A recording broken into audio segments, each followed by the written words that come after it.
9:05. Hay que recordar que el día lunes temprano tomamos conocimiento de una sentencia del Tribunal Constitucional sobre el recurso de agravio constitucional presentado por la defensa técnica de Keiko Fujimori para que se haga valer un recurso de habeas corpus que había sido presentado antes ante la justicia ordinaria. Esta sentencia ha tenido naturalmente muchas consecuencias, dando lugar a muchas opiniones diferentes, tanto más que hay dos de los miembros, entre ellas nada menos que la presidenta Luz Pacheco, que votó contra mayoría de 5. Es cosa juzgada, es cosa decidida por el TC. Veremos cómo reacciona la justicia ante la orden que ha recibido de poner en claro la situación de la ex imputada Keiko Fujimori. Pero hemos visto desde ya que hay algunas otras personas que vienen siendo juzgadas que se reclaman de la decisión del TC para que se modifique los términos en que venían siendo juzgados. Esto pasa desde Ollanta Humala hasta Susana Villarán. Por esa razón y por la complejidad del tema, hemos invitado a dos abogados penalistas que nos han ilustrado en otras oportunidades. Por una parte, el doctor Julio Rodríguez y por otra, el doctor Carlos Torres Caro, para que nos expliquen qué consecuencias pueden derivarse de la sentencia del TC en otros casos emblemáticos en curso. Muy buenos días, gracias por estar acá. Buenos días. ¿Quién nos dice, doctor Rodríguez? Buenos días, muy buenos días. Un placer para mí. Buenos días, doctor Torres Caro. A ver, yo creo que hay que ser muy claros que existe la posibilidad del efecto extensivo de una decisión de este nivel del Tribunal Constitucional. Ahora, ¿hasta dónde debe llegar? Obviamente, lo que ya ha ido decidiendo, no en una, no en dos, sino en diversas oportunidades el TC, ante iguales circunstancias, evidentemente corresponde el efecto extensivo. Iguales circunstancias significa que el caso, entre comillas, tiene que tener la perspectiva de poder ser homologado con otros. Por lo tanto, desde mi óptica, hay casos en donde va a ser inaplicable esta, entre comillas, homologación o efecto extensivo. Por ejemplo, ¿en cuál no aplicaría? Villarán es imposible que aplique. ¿Por qué? Porque Villarán recibió dinero en pleno ejercicio de funciones, distinto al caso de Fujimori, que nunca recibió dinero siendo ella funcionaria pública en ejercicio. Fueron aportes dados previamente a una campaña. En el caso de Villarán se le dieron, ¿no?, en pleno momento de la revocatoria y cuando ella todavía era alcaldesa para que sea reelecta. Inaplicable. Vizcarra, inaplicable tampoco, evidentemente, porque el caso de Vizcarra es un caso de corrupción cuando él era ya presidente regional. En el caso Ollanta Humala. En el caso de Ollanta Humala, uno de los casos de Ollanta Humala, no todos, acuérdese usted que Ollanta Humala no tiene solo un caso. En el caso de Ollanta Humala, que se trató solamente de aportaciones de campaña, evidentemente sí va a ser posible la homologación. Pero también hay que recordar que Ollanta Humala tiene un proceso vigente por lo de la refinería. Entonces, ahí es obvio que no habrá posibilidad de esa homologación. Pero en los casos, precisamente, de aportes de campaña, en el caso Humala, ¿es exactamente igual? Para mí es homologable el caso de Humala por las circunstancias en las que se le hizo el aporte, en las condiciones que se hizo ese aporte, porque lo que sí me parece importante que ha determinado el TC y ha zanjado en ese aspecto desde la perspectiva penal, que es trascendental porque había un doble rasero, es yo no puedo responder si no tengo siquiera un dato objetivo de sospecha de que esto provenía de actos criminales. Ojo, actos criminales, porque la sentencia que emana de la Corte Suprema, la casación, que no tiene carácter vinculante, que es de ponencia del doctor Luján, ¿no? En esta casación se dice que tengan origen ilegal, y esto no es así. O sea, yo puedo tener fondos de origen ilegal que no son objeto de lavado de activos. Y la dogmática norteamericana, que es la más desarrollada y la más profunda, ha sido bien enfática. Un ilícito administrativo, un ilícito civil, no genera lavado de activos. Correcto. Es un acto criminal. ¿Cuál es la opinión del doctor Torres Caro? Bueno, muchas gracias. Yo, en primer lugar, quisiera señalar que aquí estoy como un abogado totalmente independiente. Yo no estoy, y esto lo digo porque, claro, tengo amigos constitucionalistas, tengo amigos penalistas que pueden tener algún sesgo ideológico. En mi caso no, yo voy a dar una opinión totalmente transparente y de acuerdo a mi propia formación jurídica. Yo creo que lo que ha hecho el Tribunal Constitucional es un legicidio. Creo que el Tribunal Constitucional se ha puesto fecha de caducidad, porque creo yo que cuando hay un parlamento que tenga las características normales tendrán que pasar por las explicaciones correspondientes. ¿Por qué regicidio? Explíquenos eso, por favor. Porque, en primer lugar, el Tribunal Constitucional ha abordado un tema en el cual debía ser declarado de improcedente oficio, que es el tema del habeas corpus. ¿Por qué? Porque no peligraba la libertad de la señora Keiko Fujimori. Por consiguiente, el habeas corpus es una figura constitucional reglada en el artículo 200 y en sus diversas manifestaciones establece claramente que es cuando peligra la libertad. En el caso específico no peligraba ninguna libertad. Porque ya estaba bajo comparecencia simple. Y he ahí por qué tanto el tribuno Monteagudo como la señora presidenta del tribunal se han manifestado. Eso en primer lugar. En segundo lugar, el Tribunal Constitucional ha señalado que en 2011 y 2016 no existe un tipo de delito que se le pueda vincular a la señora Keiko Fujimori porque el delito apareció después de organizaciones ilícitas, apareció en el año 2019. Esto es realmente increíble, porque el lavado de activos aparece desde el año 1991. Claro, vinculado a los temas de tráfico ilícito de drogas. No, lavado de dinero. Sí, lavado de dinero, pero vinculado al tema de tráfico ilícito de drogas. En el año 2002 se amplió a todos los delitos y en el 2012 se perfeccionó. Miren, yo voy a dar una explicación así un poco, no sé, un poco sencilla para que me puedan entender qué es lo que más o menos ha ocurrido. Imagínese usted que existe un delito que es el delito de homicidio, ¿no? El delito de homicidio es cuando una persona mata a otro. Muy bien, un político resulta que mata a una persona, comete el delito de homicidio. Pero el Parlamento de pronto saca una norma diciendo que el político que mata a otro es merecedor a tal pena. Muy bien, entonces, ¿qué ha hecho el Tribunal Constitucional? El Tribunal Constitucional ha dicho, el político, pero eso ha sido el 2019 y el delito se cometió el 2016. Entonces, no, esto es atípico. Por consiguiente, el señor político puede irse a su casa. Eso es lo que ha ocurrido. Vamos a ver qué nos dice el señor Rodríguez sobre dos puntos. Quiero cerrar solamente esta explicación porque es importante para que se me entienda bien lo que estoy diciendo. Y es que el Tribunal Constitucional ha ingresado a un terreno peligrosísimo de calificación de la tipicidad, de la calificación de la probanza. Es decir, ha suplantado al Poder Judicial, se ha inmiscuido en las competencias propias del Ministerio Público. Es decir, el Tribunal Constitucional ya no es solo el supremo intérprete de la Constitución, sino el supremo intérprete del Código Penal. Sobre ese punto concretamente al doctor Julio Rodríguez. A ver, muy bien. Yo discrepo absolutamente de lo que ha señalado el doctor Torres Caro por una sencilla razón. La definición de lavado de activos es una definición de carácter normativo, pero que descanse, si la norma lo recoge, pero que descanse en un sustento doctrinal.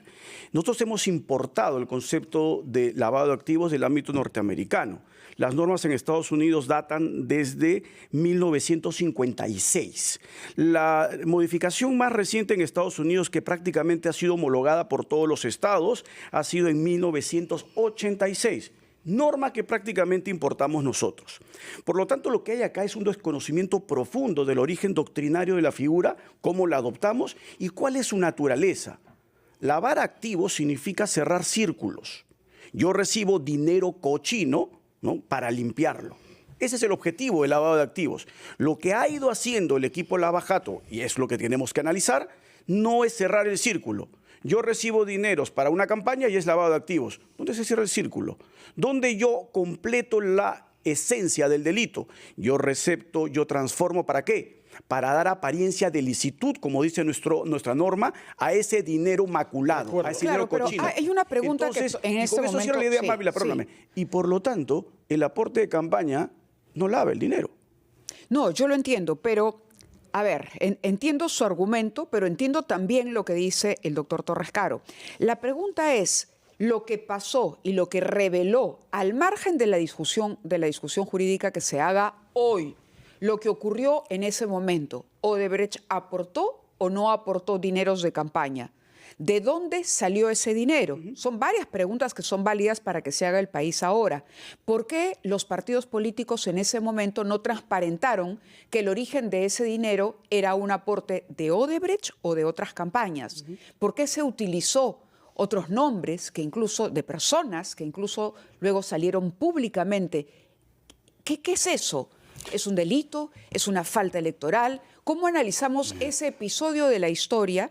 ¿No? ¿Cómo lo procesamos de cara a que de aquí en adelante no se vuelva a repetir? Es decir, aquí hacemos borrón y cuenta nueva, no pasó nada, sigamos como están las cosas porque el financiamiento público no ha funcionado y además suena bastante ilógico que en el Perú los peruanos con nuestros impuestos estemos financiando a estos partidos políticos en particular. Les hago esas preguntas de cara a las lecciones que puede dejar ya todo lo que hemos visto hasta el momento de cómo se ha manejado el caso Lavallato. 9:16, vamos a la pausa y regresamos con sus opiniones. Ahora, estábamos tratando de establecer un símil y cuáles van a ser los efectos de la decisión del Tribunal Constitucional con relación al caso Cócteles para los otros casos también comprendidos en el mega caso Lavallato, ¿no? Pero nuevamente el debate retornó a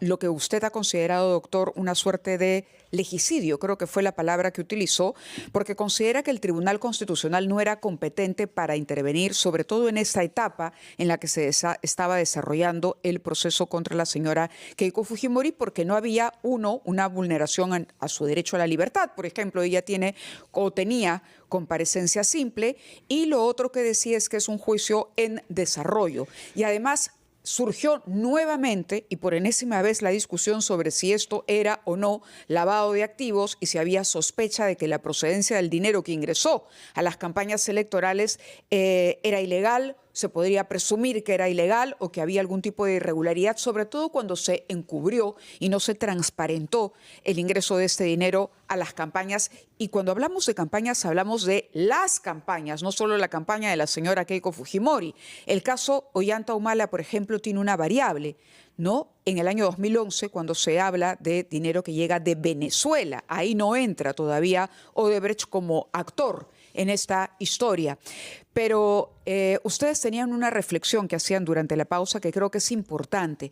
¿Por qué el Tribunal Constitucional, y así lo dice el voto en singular de la doctora Pacheco y del doctor Monteagudo, por qué el Tribunal Constitucional interviene en un momento en que finalmente, y el análisis que se había hecho apuntaba a que el Poder Judicial llegaría a la misma conclusión solamente que al término del juicio? Ya, muy bien. Primero quiero precisar y aclarar un punto en el que se ha mencionado que no, digamos que no se entiende bien la figura del lavado de activos. Yo creo que lo que ha mencionado mi colega, con el que no estoy definitivamente de acuerdo, es que ha mencionado que para la existencia del delito de lavado de activos, como lo ha dicho el Tribunal Constitucional, tiene que haber un círculo cerrado, es decir, conversión, transferencia, ocultamiento, etcétera, ¿no? Eso va en primer lugar, el Tribunal Constitucional, ¿quién es? ¿Quién es el Tribunal Constitucional para meterse a definir un tema estrictamente de dogmática penal? Que esto está ya superado hace 20 años. Hemos retrocedido 20 años con esa calificación, porque existe la casación 617 del 2021, precisamente por el tema del caso Humala, donde precisó claramente que bastaba la conversión o bastaba la transferencia o bastaba el ocultamiento o la tenencia para que exista la configuración de ese tipo penal. Correcto, pero eso es posterior también a los hechos. Sí, ¿no? Pero esto es simplemente una interpretación, lo que hace el órgano encargado de hacer las interpretaciones, no cualquiera. En este caso, cuando digo cualquiera, me refiero al Tribunal Constitucional, porque el Tribunal Constitucional es el supremo intérprete de la Constitución, pero no es el supremo intérprete de la dogmática penal. Hay un artículo en la Constitución que lo citaba la doctora Juliana Loza a propósito, que dice que nadie puede ser procesado o intervenido o sometido a un juicio, en este caso, por un delito que no existe. Y bueno, yo ya lo expliqué, ¿no? Lo que han hecho es crear una figura penal en el Parlamento para pasarle un salvavidas precisamente a esta temática, a esta figura. Simplemente le han pasado un salvavidas cuando ya el delito existía. El lavado de activos existe del año 1991, perfeccionado el 2002 para todos los delitos. Doctor Rodríguez, hemos hablado sobre el tema de la tipificación. Yo quisiera que nos dé su opinión sobre el tema del habeas corpus. Si acá está en juego la libertad personal de Keiko Fujimori, es otro de los puntos que han sido no objetados, incluidos por algunos tribunos. A ver, hay que ser bien claro. Ya, y no es que lo haya dicho este Tribunal Constitucional. El Tribunal Constitucional Europeo ha señalado de manera clara: cualquier persona sometida a un proceso penal tiene en riesgo su libertad. Y lo que se tiene que decidir es qué estándar de libertad en riesgo permite interponer un habeas corpus. El estándar de peligrosidad. Por lo tanto, lo que se ha venido diciendo en el Perú permanentemente es que debe haber una peligrosidad de carácter inmediata, un riesgo inmediato a la libertad, porque la existencia de un proceso como tal, obviamente es un riesgo a la libertad. Lo que ha dicho también acertadamente nuestro Tribunal Constitucional, y lo ha repetido además desde la perspectiva de lo que han señalado otros tribunales internacionales, es que una persona sometida tan solo a un procedimiento con reglas simples de comparecencia, sí existe una limitación a la libertad, pero no es de la envergadura suficiente. Explícitamente negado lo que usted dice. Claro, lo han dicho acá. Por documentos del TC. Sí, yo lo sé, pero vuelva. Citado donde comparecencia simple no atenta contra la libertad del justiciable. No atenta contra la libertad, pero no significa que no haya una limitación a la libertad, porque esa persona tiene que someterse a la justicia como lo haría cualquier ciudadano. Para un habeas corpus? Es que ahí va mi reflexión. Que eso dé para un habeas corpus, desde mi perspectiva, no es posible. O sea, se equivocó el TC sobre ese punto. Sin embargo, hay que reconocer otro dato que el TC está analizando en el caso concreto. En el caso concreto de Cócteles, lo hemos conversado con ustedes no una vez, creo que lo venimos conversando hace 8 años por lo menos. Y lo que yo les he venido diciendo permanentemente es que este caso estaba muerto. Y se lo dije hace 8 años, no hoy. Claro. Y estaba muerto, ¿por qué? Porque la estructuración del caso, para mí, evidentemente vulneraba una serie de normas fundamentales. Lo hemos escuchado de usted y lo hemos escuchado de otros juristas también. Y ojo, yo no correcto, tengo... pero hay otra pregunta, además, a partir del planteamiento que hace el doctor Torres Caro, que tiene que ver con la autoridad del Tribunal Constitucional para interferir. ¿Quién debía decidir que este caso no procedía? ¿El Tribunal Constitucional o el Poder Judicial? En primer orden, el Poder Judicial, de eso no tengo duda. El Poder Judicial es el mandado por ley, porque son las competencias otorgadas por la Constitución. ¿Qué es lo que ha hecho el TC acá? Ojo, tampoco es algo aislado a nivel internacional. El TC está diciéndonos, un momentito, este no es un caso normal. Este es un caso donde se han vulnerado derechos fundamentales desde el día 1, ¿no? Y la prognosis para nosotros es que se van a seguir vulnerando. Entonces, la pregunta que hay que hacerse, ¿es el TC competente en la medida que ellos entiendan que la vulneración va a seguir siendo transversal a todo el proceso? En el ámbito internacional han decidido a favor. Una vulneración que viene del propio Poder Judicial. Evidentemente, sí, ese es el problema. Es decir, el TC lo que ha dicho es que el Poder Judicial ha violado los derechos constitucionales de la señora Fujimori, para ponerlo en sencillo. Eso es lo que ha concluido el TC. Sí, ahora, la perspectiva del TC es una perspectiva que tiene sustento argumentativo, lo tiene. Uno puede discrepar o no, pero yo no puedo decir categóricamente esta decisión en ese aspecto es una decisión errada. Desde mi perspectiva puede serlo o no. Yo desde mi perspectiva no solamente es errada, sino es, como lo he dicho, un legicidio. Porque, a ver, vayamos por partes de cucharadas, como decía Jack el Destripador, hablando de temas penales. No exageremos. En primer lugar, este caso ya se ha visto. Y se ha visto antes con otro tribunal constitucional. Recuerden ustedes, el anterior Tribunal Constitucional ya vio este tema. ¿Y qué dijo el Tribunal Constitucional?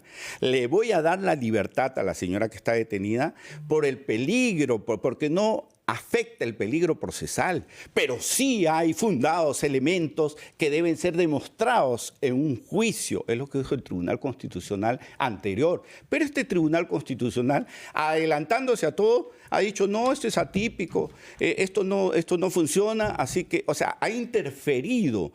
vulnerando la Convención de Viena de 1988, vulnerando el Tratado de Palermo del año 2000 de lucha precisamente contra este tipo de situaciones. Es decir, lo que ha hecho el Tribunal Constitucional, con todo respeto, es una opinión, pero una opinión sustentada en el marco jurídico. Es una vulneración, una intromisión en la dogmática penal, una intromisión, o sea, eso es el superpoder. Es el superpoder que lo que hace es destruir nuestro sistema jurídico. Definitivamente, eso no puede hacer un tribunal constitucional. Y recuerden lo que digo, en el año 2027, si hay un nuevo parlamento, ya se pusieron su fecha de caducidad. 26, a 26 tenemos nuevo parlamento. Señor Rodríguez, la opinión de fondo sobre haber interferido en un proceso judicial en curso. Nuevamente, el TC permanentemente lo hace, y lo hace incluso desde antes. Los jueces constitucionales y las salas constitucionales intervienen cuando hay riesgo a la libertad, permanentemente. Declaran medidas que se han generado a partir de procedimientos, las declaran sin efecto. Sí, pero en el ámbito hay libertad. A ver, doctor Torres Caro, ¿me deja acabar? Libertad. Pues si no me deja acabar, no puedo argumentar. Adelante. Está sobre esa perspectiva, los amparos también van en contra de decisiones del Poder Judicial respecto a embargos, a medidas de carácter económico. No es inusual. Está establecido en el Código Procesal Constitucional contra procedimientos en marcha. Y es evidente, porque tiene una sencilla razón. Esto es pura lógica, ya ni siquiera hay que ser un académico, es pura lógica. ¿Tengo que esperar que el proceso me dañe cuando acabe? Pero es absurdo. Si yo tengo un remedio procesal constitucional... Pura lógica, todo justiciable invocaría el habeas corpus y nadie sería condenado. Y todo justiciable lo puede invocar, pero si no hay razones se lo van a rechazar, porque el derecho de acción no puede ser limitado. Ese es el meollo del asunto. No tengo que esperar el final de un proceso si durante la tramitación del mismo están vejando derechos fundamentales. Esa es la dinámica de un habeas corpus y una acción de amparo. Ese es el objetivo, en procesos en marcha. ¿Puedo opinar solamente un detalle? Palabras finales, lo que ha hecho, sí. Gracias. Lo que ha hecho el Tribunal Constitucional es declarar una nulidad masiva. Nunca se ha visto en la historia judicial del Perú la declaración masiva de una nulidad. Es lo que ha hecho el Tribunal Constitucional. A partir de mañana, cualquier abogado va a poder presentar al Tribunal Constitucional. Señor, decláreme también la nulidad masiva. Es decir, ha abierto la caja de Pandora, donde van a salir todos los monstruos. Muy bien, señor, brevemente. Sí, claro. Yo creo que el Tribunal Constitucional está devolviendo las cosas a su justa dimensión. Es decir, ha sido valiente, porque no lo han hecho otros, lo hemos discutido y ustedes me han dado la razón, y lo dice uno de los votos singulares. El Ministerio Público se ha comportado como un perseguidor, lejos de respetar el Estado de Derecho, regresando a la Santa Inquisición. Muy bien. Eso es inadmisible. Muchas gracias a ambos. Como él empezó, déjeme terminar a mí, ya para que haya equidad. Y solamente decir que no es así. Y veremos ahora, yo lo que pido es a ese fiscal que inmediatamente pida al juez la desvinculación de este tema, de este fallo del tribunal, porque tienen que regirse por el 617 de 2021, que es la casación por la cual los expertos en materia de derecho penal establecieron los parámetros. Muy bien. Casación no vinculante. Muchas gracias. Y tribunal tampoco vinculante. Sí, todo lo que dice el TC es vinculante. Muchas gracias a ambos por estar esta mañana con nosotros. Expresamente. Está claro que no se van a poner de acuerdo. Al menos habrán contribuido a ver los puntos de vista. No, tiene que decirlo expresamente. Muchas gracias a ambos por su presencia acá. Comprendemos el apasionamiento. Es un tema complicado que tiene académicamente. No peleamos. Consecuencias de larga data. Vamos a hacer una pausa amable y pasaremos a un tema diferente.